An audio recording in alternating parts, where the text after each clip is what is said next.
Hi friends, welcome to our channel காரக்குழம்பு. இன்றைக்கி சுட சுட பருப்பு சாதம் குக்கர்லேயே எப்படி ஈஸியாக செய்கிறதுன்னு பார்க்கலாம் வாங்க.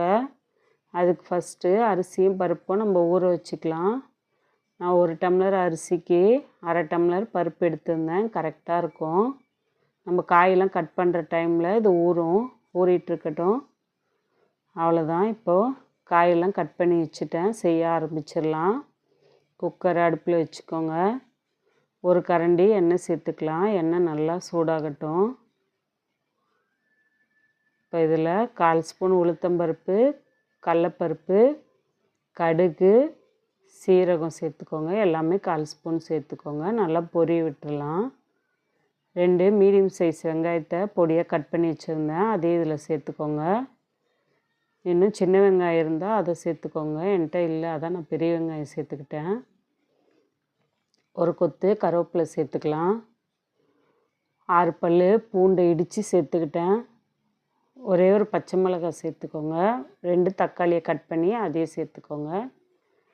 சேர்த்துட்டு இப்போ இதெல்லாம் நல்லா வதங்கிறதுக்கும் சாதத்துக்கும் தேவையான அளவு நம்ம உப்பு சேர்த்துக்கலாம். 1 ஸ்பூன் அளவு நான் உப்பு சேர்த்துக்கிட்டேன். 1/4 ஸ்பூன் மஞ்சள்தூள் சேர்த்துக்கலாம். சேர்த்துட்டு நல்லா வதக்க ஆரம்பிச்சுக்கோங்க.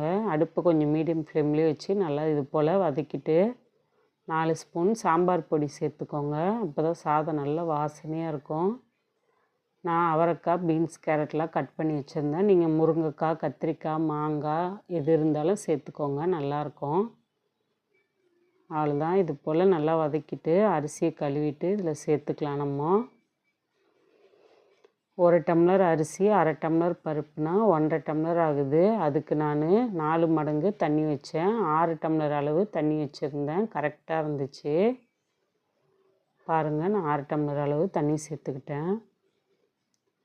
இப்போ இதில் கொஞ்சமாக கொத்தமல்லி கட் பண்ணி சேர்த்துக்கலாம். சேர்த்துட்டு பெருங்காயத்தூளும் நம்ம கொஞ்சம் சேர்த்துக்கணும். சேர்த்துட்டு குக்கரை மூடி வச்சிடலாம். விசில் வரட்டும். அதுக்குள்ளேயே நம்ம சேனலை சப்ஸ்கிரைப் பண்ணிட்டு வந்துடுங்க.